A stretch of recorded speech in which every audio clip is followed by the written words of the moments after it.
Nice. Well, I'm in Florida here today. Yeah, that must be nice. But what I was researching on you, Wayne, is I know you have a really interesting story, Wayne. You came from a retail office manager role to a sales development rep to a tech company on the verge of being acquired. And I know you're on your way working towards becoming an account executive. So I think folks are really going to benefit from your story. So why don't you tell everyone who you are, what you do, and we'll talk about how you got to that point from potentially no experience, no degree, no connections to the successful track you're on today in tech sales.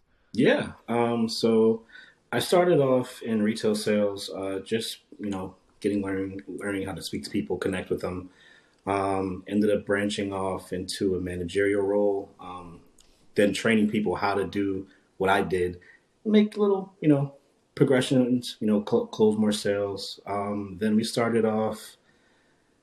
They moved me out to Connecticut, so I had my own district now. So I had two stores I had to run and manage as two managers, and it was fun because it showed me that hey, even though you might not have this actually on paper, you still have that ability to still see and analyze and then also go out and attack. So for me, and just coming out of that retail role, it was a transition to make it into like a how do I say, like an office role.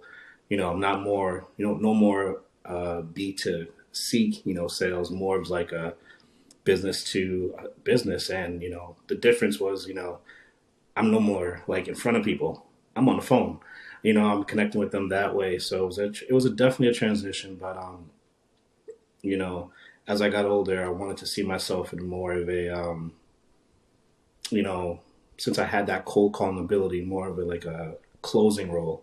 So I took myself and I looked at a lot of different things online. I saw Careerist. I did see CourseCareers, and I glanced over it at first because I was like, I don't know these, I don't know these things. But then, as I did my research and I started to dive into it more, it piqued my interest because I saw you, I saw Troy, and I'm just like, okay, these guys are really, they're putting something together. And that's what sparked my interest, to see somebody, trying to do something.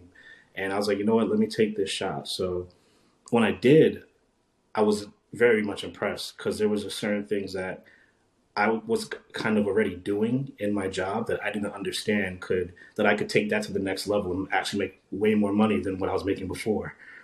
So the course really opened my eyes and showed me everything as far as what an SDR, a BDR, what an account executive is. And, when I got hired for my office role, they labeled me as a account manager.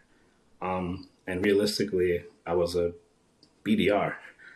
They gave me a few accounts to actually just manage, but it was just, doing that. But they had me more cold calling, reaching out, prospecting, closing. And so the role was a little bit different, but I was very grateful because now that I'm in this role, it's actually what I've been looking for. I understand it fully, and I'm very much into the fact that like I can see myself, when I get to that account executive position, I will fully understand everything and how to mine out more of these 6-figure deals that I'm closing. So yeah, that's kind of much everything in one, but yeah.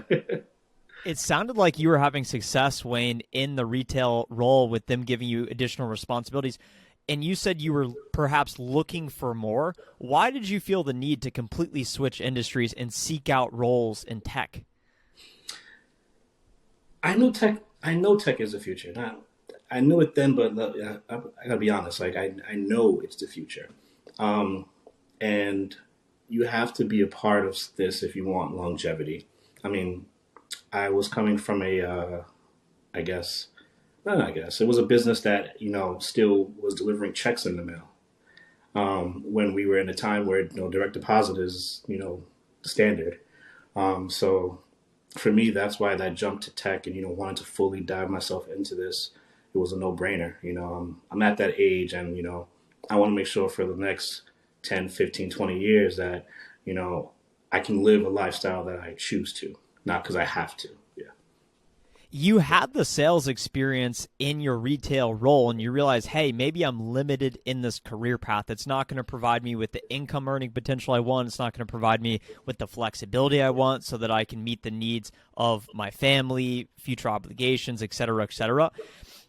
Why didn't you just apply directly to tech companies? Why did you feel the need to seek out different educations and from an online standpoint with CourseCareers and alternatives? Why didn't you just apply directly to companies and you wanted to actually pay to seek out the information? Because I think that this is a sticking point for a lot of folks. They're thinking, well, if I can find everything for free online, if I could just start applying, why don't I just do that? Why take a step back, invest in myself, level up, and then go have those applications interviews? Talk about your thought process there. I track with the latter part of your process because like that's really it. Like you have to um, invest in yourself. This was that for me. Like out of everything that I have going on with my life, I had to take that time to do that. And yes, I had the experience in sales. I could communicate, I could connect to people. It's not a problem, but there's always that next level.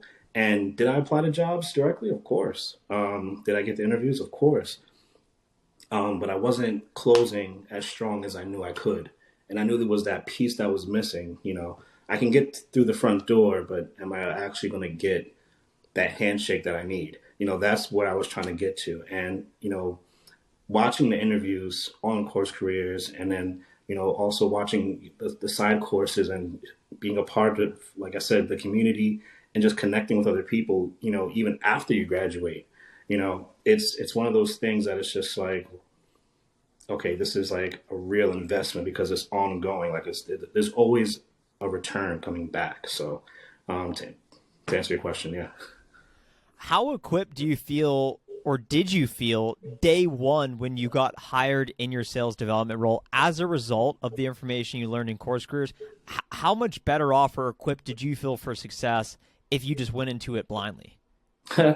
So going into them blindly, I don't think I would close my first deal my first week.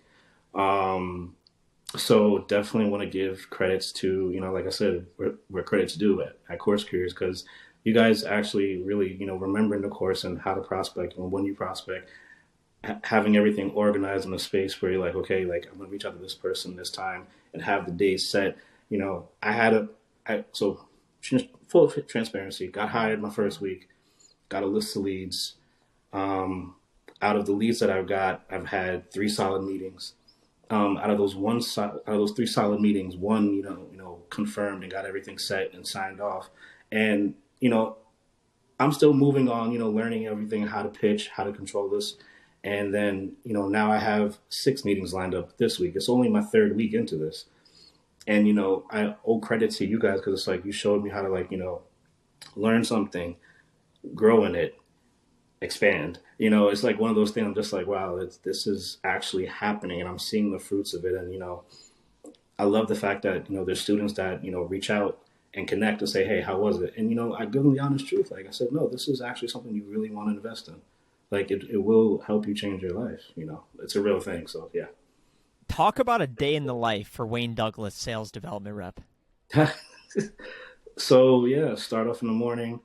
Um, Family man. So about 6, I'm up, getting my son up, get him to school, backpack packs, kiss my wife, kiss my second son goodbye. 7 o'clock, we're outside the door, drop Jacob off at school. I'm on my way to the office, get in by 8. Um, Everybody's there, pop in, have the meeting, and then we just jump into it. It's really like a Wolf of Wall Street type of environment. And I tell my wife that every night I get home, like, man, this is a real, like, these people are sharks, man. They get at it, but they making money. Like, they're really doing this every day. And, I'm watching the big people, the high rollers, the account guys, that did this, 7, 8 years now. But to see them and, to see how they're, like, where I'm at, how eager and willing they are to, like, teach you and, like, really take you under their wing and, like, show you, like, where this could be fixed and how this could be adjusted and, not in a, figure it out, because you're getting paid to do this kind of thing. So For me, that day in the life is kind of much that's it. We get at it, 8 to 4. I mean, well, eight, take a break around 12, come back, shoot at it again. Send out your end of day, make sure that you have your 150 calls in, make sure you have about, 10, 15 half leads, make sure everything that you have, your demos booked and that your stat sheet is nice and filled so that the next day, you feel like you won the day. I go home and say, you know what, like, I may not have got, a bill or this today, but guess what? I have 9 meetings for next week or 9 for Tuesday. I feel like I won. So like that's what keeps me going. So that's the day in the life of Wayne. What does a winning day look like? Are you aiming for a set number of calls, appointments booked, emails sent? What does a successful day look like? Successful day would be definitely a high value number of calls that you definitely get a lot more touches that way. But definitely how many meetings are set. That's where your big bread and butter is, depending on which company you have. But for us, definitely having those meeting sets and everything, cleared off and ready to go is where we see, the real return on what we learn here. So, What's been the most challenging part of ramping and getting started in this new role? understanding, I'll say this, understanding, but also believing what you're promoting or what you're selling or whatever you're bringing to the next customer. It's one thing to understand it, but then you have to actually believe it. Because one thing that one my leader does with me is he plays my calls back to me, and he did that from day one, and it was horrendous. I was like, wow, this is bad.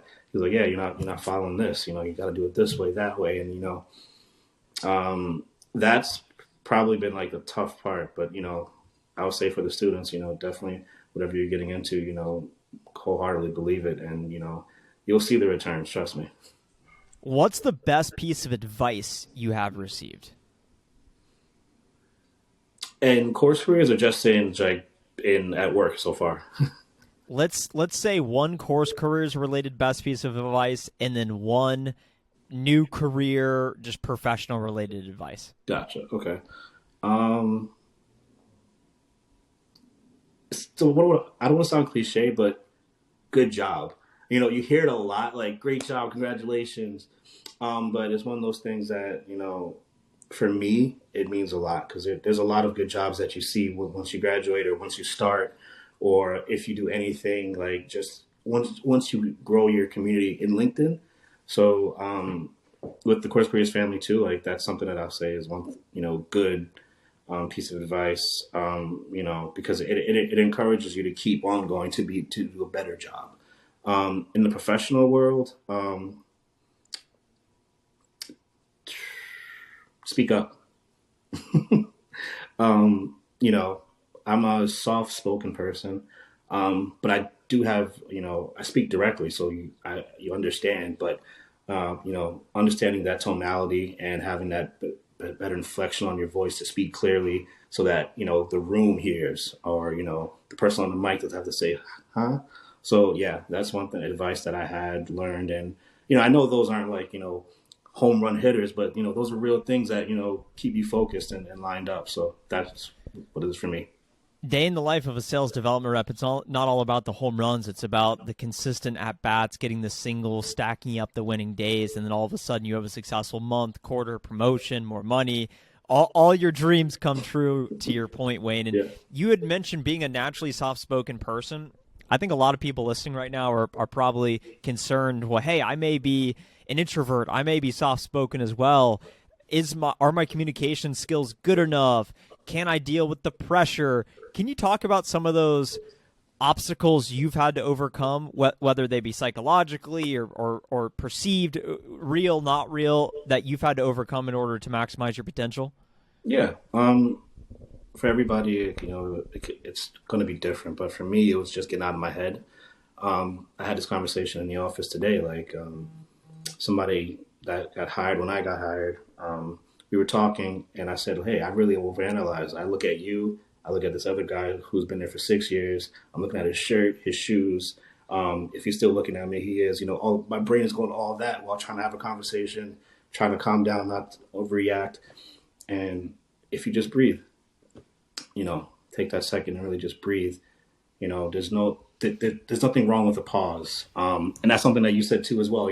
Take that time to breathe, have that patience. There's no rush. You don't have to fly or, just speak concisely and have your point, guided across. So for anybody that struggles with that kind of communication aspect, like I said, you just have to breathe. And it's different for everybody, but as you breathe and, take your time, you do become better at it, as you see now. So, yeah. Talk about, Wayne, your 10, 15-year plan. You don't need to share specifically what you want to have happen, but you mentioned not seeing a bright future ahead in your previous role in retail. There may have just been limitations based on the company or the industry. Mm-hmm. Now that you're in this tech career path that you always wanted, can you talk about just that long-term vision of why it's the right place to be? I see guys doing it. They're living it, they pull up to the office with the Porsche. I have a nice Honda. I'm not going to play my car. It's nice and beautiful. It's new. But, you see these guys, they pull with the nice BMWs, the Porsches, the Lexus. One guy said, he has a Ferrari. I was like, you have a Ferrari and a BMW? It's just one person. But, hey, if you're making 600 extra plus, why not? But these guys are doing it. And for me, it's just like, long term, I want to be able to have that type of turnaround, and, being able to like invest. So for down the road, because, I'll be 30 in May. So down the road, I want to make sure that my family is nice and set and that, we can continue to maintain and live our lifestyle how we have it and, do better. So, yeah. Wayne, for anyone out there listening right now that is considering investing in CourseCareers, can you give them the 15-second elevator pitch why they should click the first link in the description below to check out the free tech sales intro course produced by yours truly? You should do this if you really want to invest in your future. It's honestly the best investment for you, and you'll see the results. That's just it. I'll walk out the elevator and I'll leave the card right there and say, call that number and walk out. Just if you really want to make that change and that jump, it's something that I say, like, take that step of faith. I'm seeing it from a lot of people. I watched the videos. It took me 3 months before I even did it. I wish I did it earlier, just being transparent. But, I tell everybody, like, even my family, when they ask me, how'd you get into this? I took this course called CourseCareers. They trained me on everything that I know now. You wanted to just look into it. Why do you wish you would have done it earlier? I'm one of those people that tend to, be a little bit more hesitant on things that, don't have a quote unquote name brand next to it or, something big behind it. So, me, I like I said, I prejudged, I didn't know Trent. I didn't know Troy. I didn't have you guys on LinkedIn. I wasn't connected with nobody that was doing anything around it. But, I followed, Cyrus, I followed, AO. So those guys kind of like, hinted out. So once they kind of put that name out, I said, you know what, let me, I want to be a part of something new. And this was new. And, the slogan is, let's begin something, if I'm not mistaken. Or let's make a change. Yeah. So like for that, it's just like, it piqued my interest. And I was like, you know what, that's where I want to be. And I was glad to do it. Like, honestly, coming out of a place where, you don't really know to where you know now. It's amazing. Well, soon enough, we'll be getting out of that elevator and trading in the Honda for the Porsche there, Wayne. You know that already. Right on. Well, hey, thanks so much for being here today. I'm sure everyone that listened to this point found so much value from your words of wisdom. Everyone, go check out Wayne Douglas on LinkedIn. I'm sure you can just type his name in and go find him. Go connect with him there. Go ask him any questions. Check out the free tech sales intro course linked in the description below. We talk about why tech sales, what is tech sales, and how to actually get started. And that would be the natural continuation if you are interested in pursuing this exciting career path. Wayne, thanks again. Thank you, Trent. Have a good day.